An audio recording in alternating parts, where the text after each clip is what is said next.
Nobody says it's going to be easy. And at the end of the day, we know what the deal is now. Welcome to NBA Today, presented by Hotels.com. I'm Malika Andrews, and we start the show with the all-important Game 5 tonight in Boston. And I don't want to waste any time here because there's three things that I'm going to be paying very close attention to in this matchup. Number one, it is the Jays, because in only one game this series, Game 2, have both Jason and Jalen scored 20 or more points. And by the way, they won that game by 23 points. And yeah, Grant Williams, he added 21, but it started with Jaylen Brown in the first quarter exploding for 17 and setting the tone. If that happens, if both of them can get going in this Game 5, it might be trouble for Milwaukee, particularly if Milwaukee can't decide who is going to be a secondary scorer. Where can they find that? Well, perhaps when they're missing Chris Middleton, it'll be the other member of their big three. It'll be Drew Holiday, because remember, Drew in the wins, he's averaging 25 points, but in the losses, he's averaging 17.5 points, shooting 30% from the field. So if they can get a little bit more production from him, and then maybe a side of Bobby Portis with a little bit of Grayson Allen, then they'll really be cooking, particularly if Giannis, the closer, shows up. And look, I don't need to stand here and talk about Giannis's toughness. We all know how much of a freak he is, literally. The only reason that we're bringing this up is with 5 minutes left in the last game, Mike Budenholzer had to bring him to the bench. That's how tired he was, and they were down by 3 at that point. We've seen Giannis do this. He showed up in Game 6 of the finals. He had more than 42 minutes that he was playing in that game, plus he had 13 points in the final quarter. Giannis can do it. If that shows up, if that version of Giannis is there in Game 5, hoo-wee, they might have the lead heading back to Milwaukee. So those are the things I'm going to be keeping my eye on. But I hear a couple of champions. They may have some keys to Game 5 that they want to explore. Richard, what you got? Well, we're going to transition from talking about Batman with no Robin to Batman and Penguin. So we're going to go over the entire set, and we're going to go over our keys. And here are our keys for tonight. So shooting. Perk, what is your thing? What do you got for the shooting? Who you got? I got the Celtics. You know why? They have home court advantage. And who plays better at home? The role players. Grant Williams, Peyton Pritchard, Al Horford, although he played well on the road. But at home, role players play better, so they will shoot the ball better. See, for me on the Bucks side, I think they're going to need more shooting. You look at this. Giannis was 0 for 4 last game. Drew Holiday 1 for 6, and Allen 1 for 4. That's only 33%. They're going to need to get that up to 38 to 40%. I believe that they can do it, but that's the only way to open up things for Giannis. Drew Holiday. Who's your X-Factor player? A person that has not been available for the Bucks, and I mean literally Bobby Portis. I'm going with Bobby Portis. He has to do something. He has not made his print on this game, on this series. He has to step up, help Giannis. I feel like he can have some mismatches down low in the paint. We know what he brings to the table. He's kind of like the heart and soul of this Bucks team. Yeah, and see, for me, it's Al Horford. Al Horford has been the MVP for this team. He dominated against the Brooklyn Nets, played outstanding, and then just his performance, going toe-to-toe with arguably the best player in the world and dominating, playing outstanding, knocking down threes, doing everything that you needed for him on the defensive end and the offensive end. All right, fourth quarter execution, what you got? Pop that pretty face, that handsome face back up on the screen. Oh, we on the same side. We on the same side. I'm going with the Celtics. Look, late game, hanging their hats on the defensive end, but the Jays, Jason Tatum, right? His ability to take over ball games and reach that area of being a superstar right before our very own eyes. But then there's others that are not afraid of the moment. Al Horford, we saw what he did in the fourth quarter on the road, but they late game execution, playing agenda-free basketball has been a beautiful thing to see. It has been, and again, we're going to go back to the Bucks. With no Chris Middleton, that fourth quarter execution has been struggling. They're playing closer to the type of Bucks basketball that took them out before they won the championship than Middleton evolved into that late game closer, finisher, setup guy. So they don't have him. That's why in the fourth quarter they have struggled late in both games. They need somebody else to step up because they can't play that old basketball. And the winner, who you got, Big Perk? I got the Celtics winning. I got the Celtics winning this series. I got them winning tonight. The Boston Garden is going to be rocking. These guys are going to come out with it on a mission tonight. And also, look, I saw something last game. Look at Jaylen Brown. Hey, they not afraid of Giannis right now. They actually want this smoke. Jason Tatum is playing aggressive, and we know Big Al Horford right now is on the mission. Yeah, and I got the Boston Celtics also. Really, like, we go from Big Perk, A.K. Penguin, to me, Richard Jefferson, and my winner right now is the Boston Celtics because, you know what? I don't have a nickname, just OG, man, Mr. Smooth, A.K.A. Mr. Brown Mocha. That's what I'm I thought it was bronze burgundy. Bronze burgundy. Bronze. No, you're not gonna shake it. Yeah, that's what I sis ain't gonna let me That's down. no one That's calls fair. him Mr. Smooth. No, they call me Bronze Burgundy. AKA Mocha. You know? All right, I knew I was going to need my stress ball today for a reason. Wow. All right, that's tonight. I want to shift gears, though, to the team that the Celtics beat in the first round, the Nets. Oh, the Nets. You all right? You don't want to talk about it? General manager Sean Really just stick to and head coach Steve Nash. Talk to you. They addressed reporters today for the first time. Wow. What the hell? Here is Mark. How did you do that? That's the greatest shot you've It's ever. magic. It's magic. Let's listen to Take Sean your Marks blue- on take Kyrie your Irving blue and his squeeze ball future back. in Brooklyn. Reminder that Irving has a player option that he is yet to sign. Oh. Is the organization committed to Kyrie long term? Yeah, look, I think that's something we've been discussing and we will continue to debrief on and discuss throughout this offseason. And it's honestly not just Kyrie. I mean, you bring Kyrie up, but we have decisions to make on a variety of different free agents. We haven't had any of those discussions yet, so it'd be unfair for me to comment on how it looks with us and Kyrie, because to be quite frank, he has some decisions to make on his own. So he has to look at what he's going to do with his player option and so forth like that. Sean, you mentioned the conversations are always ongoing with Kevin. Do you still get the sense that he views Kyrie as that foundational piece that he wants to move forward with in the next few years here? Yeah, I actually have not had that conversation with Kevin, but at the end of the day, I mean, more often than not, it's myself making those decisions. And, it's not me going to Kevin saying, do you want this person? Do you want that person? Who do you want back? I don't think that's fair to place that on Kevin. Now, is he surprised by anything? Absolutely not. Because he will know ahead of time what we're doing and what we plan on doing with, to be honest, the entire roster. All right, back at the desk with Richard Kendrick and senior writer Ramona Shelburne. Ramona, I want to start with you here. From all of the reporting that you've done, what's the next step for Kyrie and the Nets here? Well, look, this is the Nets, Sean Marks basically trying to reset the culture here. This is him saying, I'm in charge.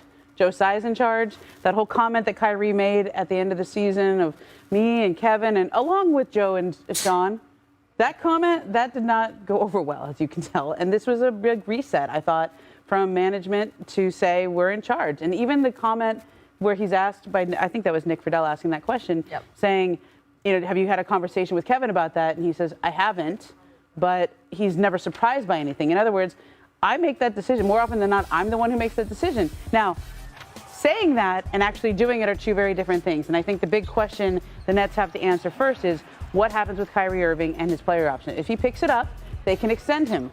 Do you offer that extension, or do you say, we want to see how you do this year? So, big Richard, question. You moonlight for the Nets as an analyst. You played for them. How do you see all of this playing out?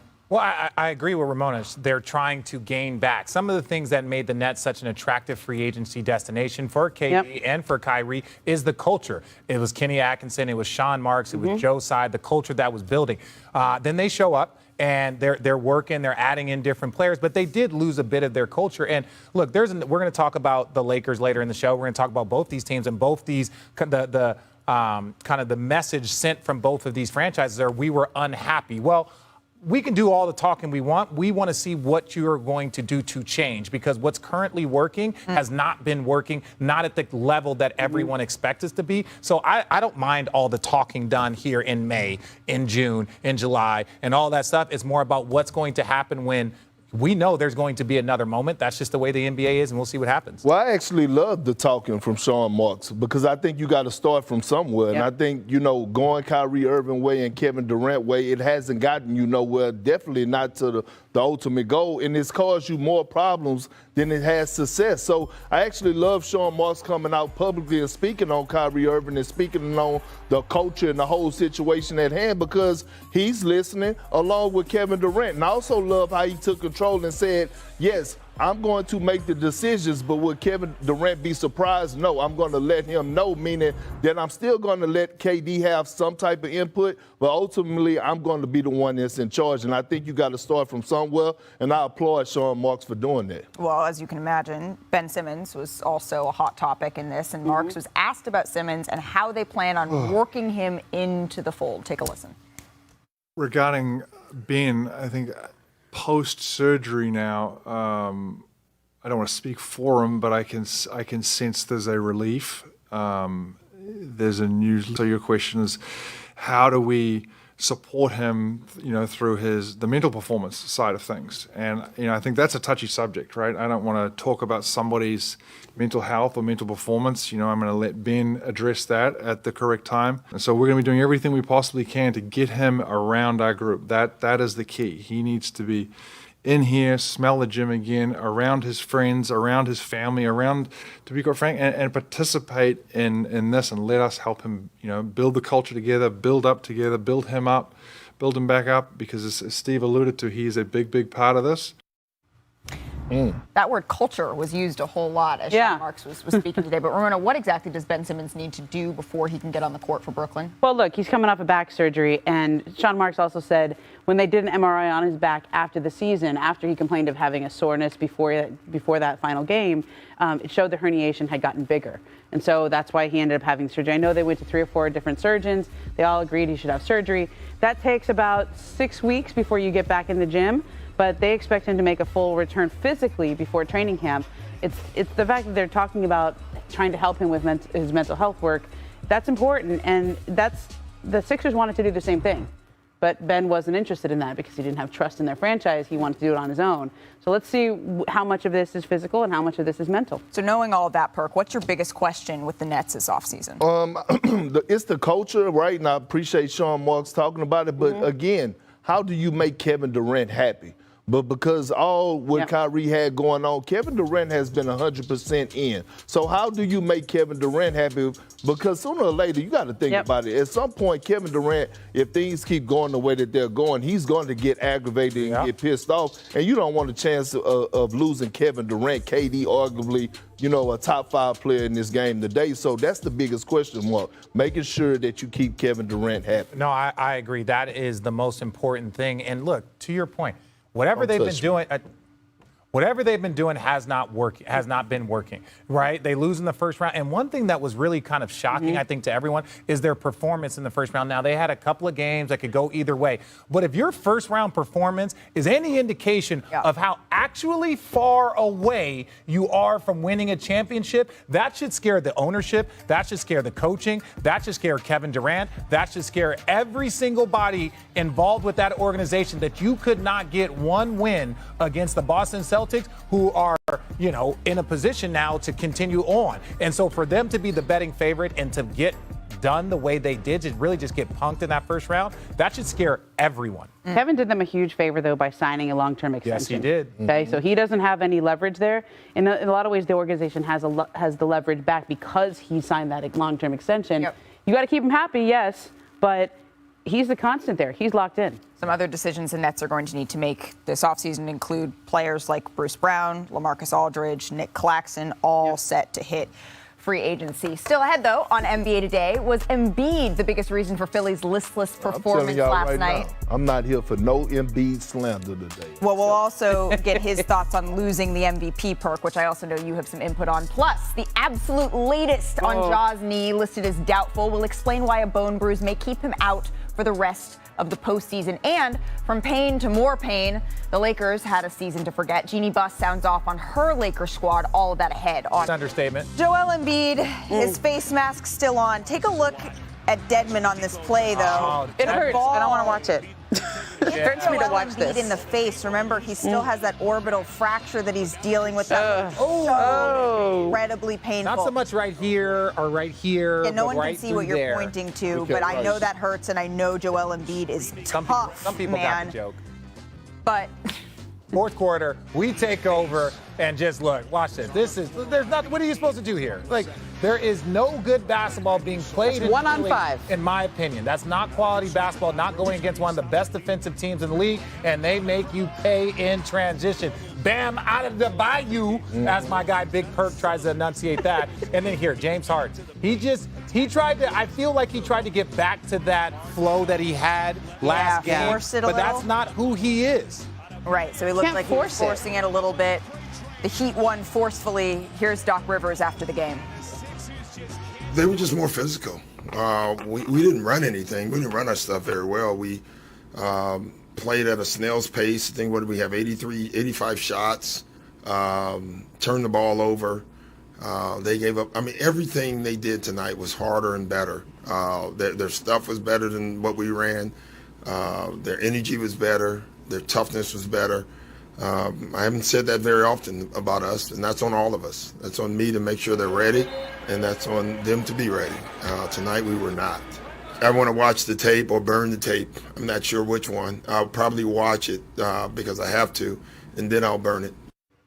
Yeah, he should burn it. I think that's smart. My God, yeah. A bit of news, Kyle Lowry traveling with Miami, but he is out for Game 6. So we can all agree this just was not a good performance from the 76ers. No. But, Perk, was this more about Miami or the 76ers? Well, I mean, Miami, they have their culture. They did what they're supposed to do and protect home court. But I think it's more about Philly, right? When you think about Joel Embiid, you think about James Harden. And I'm just tired of all the slander to Joel Embiid. Oh, he was supposed to come out. He was supposed to be mad. He didn't win MVP. He was supposed to make a statement. When it comes down to guys dealing with adversity in the NBA, nobody has dealt with more than Joel Embiid this season. And the fact that he's out there on the floor, we saw him get hit in the face. We saw him get right back up. The fact that he's present, can somebody pick him up? Can he lean on somebody else? Can somebody else take the load off of him for 1 second? Well, that's the conversation we've been having about James Harden so much. But just when you look at the stats, 36% from the field, 28% from three. They had 15 free throws and 15 turnovers. Now, just think about that. Joel Embiid averages 10 on the season.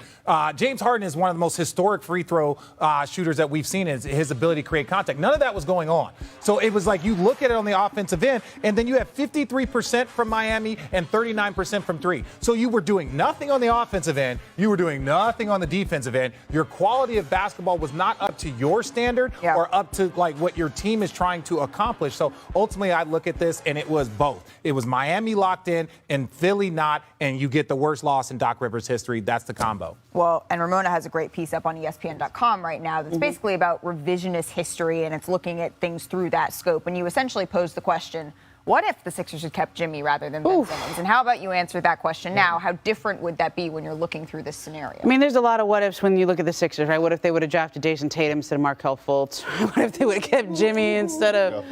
Oh, sorry. That's painful that, here. Hurt I know. Right but like, here's what happens. Jimmy Butler gets there, and Jimmy Butler needs the ball in his hands. Not a great three-point shooter, better than Ben Simmons, but not known as a three-point shooter.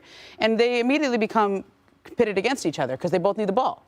And it made Ben Simmons very uncomfortable, and the organization eventually got to a point where they realized, okay, we got to have to choose. It's not going to work out between these two. Wow. How different it would be, right? Because Joel Embiid, while he and Jimmy initially, it took them some time to become friends, Jimmy became a mentor to Joel, and I've talked to him about it a bunch over the years. Like, Jimmy taught him how to be a pro. You hire your own workout guy. You hire your own chef. You train to fight with him. Like, the level of commitment you need to have to be a professional, that passion and that fire that Jimmy has, that's where Joel Embiid learned that. Yeah. That's where he learned, like, he became a mentor. They still talk every single day, to the point where a couple years ago when they were losing in the playoffs, Jimmy was watching Joel's games and sending him notes saying, you need to be aggressive. This is how, I know you would think you need to get everybody else involved, but you need to lead this team and be aggressive. Imagine Jimmy saying that to him now in the huddle on his own team rather than dropping the hammer for the Heat against him. They made a mistake. They legitimately. And when we say this is that you understand, like, we can go back and look at it, but I think in this moment when you're like, hey, Ben Simmons is young. We believe in his long-term growth. We believe in him, right? Like, he was, even the year last season, before everything went crazy, he was up there for Defensive Player of the Year. So no one could foresee everything that has happened. And so to have Jimmy go, and Jimmy was a little bit older, he was looking for a fifth year, all of those things that they decided against. This wasn't just the choosing between Ben Simmons. There was some Tobias Harris talk in there because they were going to get Tobias Harris a fifth year. So it wasn't just those two. There was a little bit of going on between all of them. But at the end of the day, they made the wrong decision, and the best decision that they ever did was to move on from Ben Simmons and say, you know, that old blank your feelings. That's what this is about. This is professional sports, and we're trying to win. We're trying to maximize Joel Embiid's time because he's a top 5 player in the league. Hindsight is 20/20.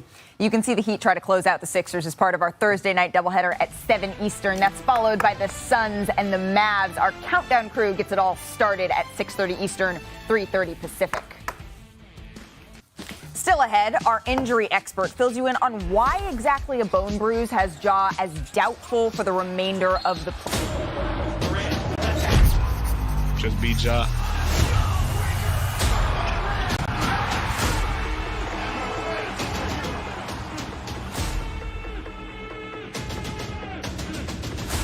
breakout season full of explosive dunks, flashy dimes, slippery handles, it may have come to a close for the NBA's most improved player, Ja Morant. The Grizzlies star point guard has a bone bruise in his right knee and is considered doubtful for the remainder of the playoffs. That's what the team announced on Tuesday.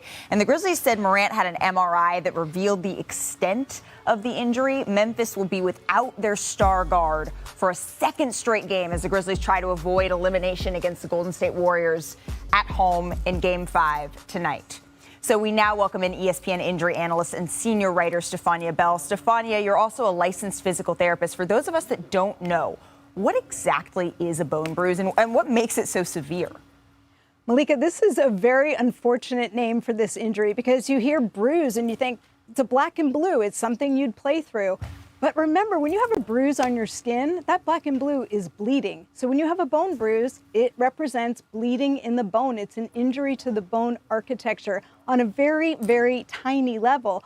But those trabecula, they're called, when they break, it's called a trabecular microfracture. That's actually another term for a bone bruise. So again, you can see on the picture, you get bleeding in there. It takes a while for bone to heal, and bone has nerve endings. It is painful. So that is what makes it so severe. You have to wait for those symptoms to resolve before you can begin any kind of impact. Well, there's been so much chatter off the court in this series, and Taylor Jenkins and others questioning that play with Jordan Poole, rather. Is it possible to sustain that type of injury on that type of play?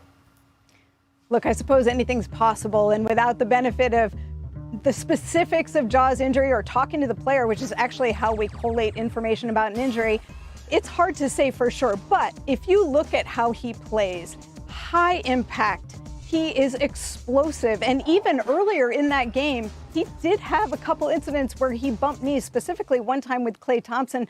We see bone bruises that often accompany hyperextensions of the knee when the knee is forced into a position beyond its normal range and the ends of the bones touch where they don't usually make contact, and that can create a bruising. So it's less likely that it happened on that play, but again, we don't know the specifics from here. In any case, it can take weeks to resolve, sometimes months if it's very severe. How would that impact a player with Ja's kind of explosive style here? We have to remember the bone is a weight-bearing structure, and so it really depends on the size of the bruise and the actual location of it. If it's big, obviously it takes longer to resolve. And if it's on a weight-bearing surface, then every time you're running, every time you're going up for the ball, every time you're landing, you're impacting that area. And so if it's painful, you can be pushing through an injury that can potentially lead to a true fracture. And that's why for a player who's as explosive and dynamic as Ja Morant is, you really want it to resolve so you don't put him at risk for further injury. Stefania, thank you so much for spending some time with us and explaining that very complicated injury to us here on NBA Today. Really appreciate it. All right, I want to bring it back with the guys here, though. Your initial reaction, Kendrick, I think I heard it from my house when you were downtown when you saw that he's doubtful for the remainder of the Yeah, you probably right. I passed out. And then out. And I was hurt. Yeah, I mean, because listen, here's the thing, right? We're watching a guy that could possibly be the face of the NBA, Ja Morant, a superstar, a guy that was averaging 38. He's averaging 38 in this series, dominating the Warriors. Then all of a sudden this happened. Look, for me, one, I find it a little bit curious that they're saying that he's out already. This is like, if you're saying, right. I'm saying that to me, it's like, I know we've seen teams getting fined for different ways, and it's like, look, wouldn't you want to release this information like maybe before the game, or just have it doubtful and then say out for tonight? Because what you want to do in a game like this is you want to keep the Warriors on edge. Is he going to play? Is he not going to play? This is what we're going to do, and this is how we're going to prep. I'm just saying. What you mean keep the Warriors on edge? Like they done been to 5 finals. No, but it's no not listen. edge. It's just like for preparation. Yeah. What do you? And so the Memphis Grizzlies are like, we should just announce this. They've been to 5 finals. No. That shouldn't be their mindset. We know that. Bro, it was his same leg. Like this was the same injury that But he why had. announce it so early? I think the point is, been getting fined by the NBA But you for don't have not to announce it this early, bro. They gonna announce it sooner or later. Yeah, so later is better than sooner. Oh, if that's your argument, you tripping. as a journalist, I do appreciate the transparency from the Memphis Grizzlies on this. But I do think, to your point, though, Richard, I was about to help you out. Never mind. Thank God. Do me a favor. Don't do me no favors. Done. Still ahead on NBA Today, the Lakers genie bus on why her team failed to meet expectations this postseason, this past season. Some surprising quotes you'll want to hear. That's next on NBA Today. What do you need? I know I was going to ball up paper and throw it, but I decided to keep it because I needed the notes. Yeah, Still use notes. Not being sure of what we could have been. Who would have thought that the Lakers would not even make the playoffs? A lot of soul searching to take place during the offseason. Our goal was to win the championship. We didn't get it done. You can't make no excuses about it. So Lakers Governor Jeannie Buss expressed her frustration to the LA Times yesterday, saying, quote, "I'm growing impatient because we had the 4th highest payroll in the league. And when you spend that kind of money, you expect to go deep into the playoffs. I'm not happy. I'm not satisfied." So much to unpack here with the Lakers. They came into the season with title aspirations. They failed to make the playoffs. Richard's taking notes. Lakers owner Jeannie Buss clearly isn't happy with the outcome. So, Ramona, you are locked in on all things Lakers. How can things change next year? Well, it starts by talking like this. It starts by, we just talked about Sean Marks talking tough, right? Trying to reset the culture. I think Jeannie Buss was trying to reset some of how they had approached their team building and how the franchise had been run. But she also said something very clearly, which is, I fully support Rob Pelinka. I believe in him. I think he's a really smart guy.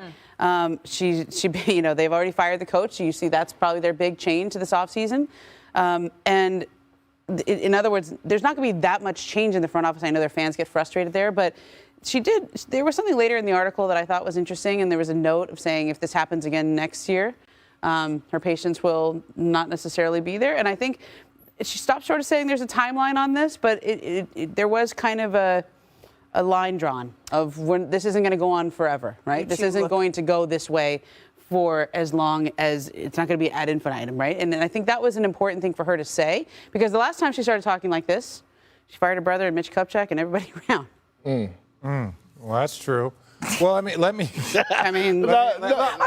was listening to everything you said.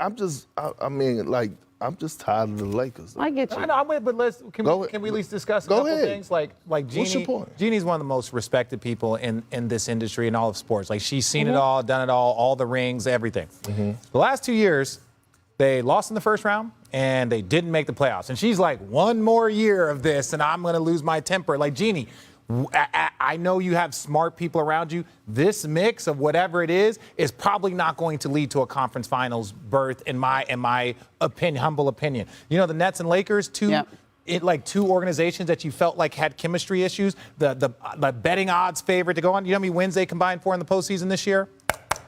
0. 0 wins. 0 by the Nets. Lakers didn't even make it. So I'm just saying these teams are so far away. Yeah. This ain't a tweak. This ain't last time they didn't make the postseason, they added Anthony Davis, right? There is no help like that coming on either of those two teams. So for the Lakers, you have to do something. You got to mix it in. And just changing the coach, the person that, you got rid of Frank Vogel. Frank Vogel just won a championship for you. So he has a voice. He has a reputation. So to go try and find somebody to replace him that's going to be the change in the organization, you need a lot more than just a new coach. I think there was also some other interesting comments where she goes on the record to confirm, I still talk to Magic Johnson. I talk to Phil Jackson all the time. And somebody who's covered the team very closely for over a decade, it always kind of surprises me when that feels newsworthy, because that's how it's been. She's always talked to Phil Jackson. In fact, they were engaged for a time. They've been really close friends. This has gone on for a long time. Magic Johnson used to work there. He sees him sort of like a brother to her. I know that whole thing happened in 2019, which was weird, okay, where he steps down and doesn't tell her.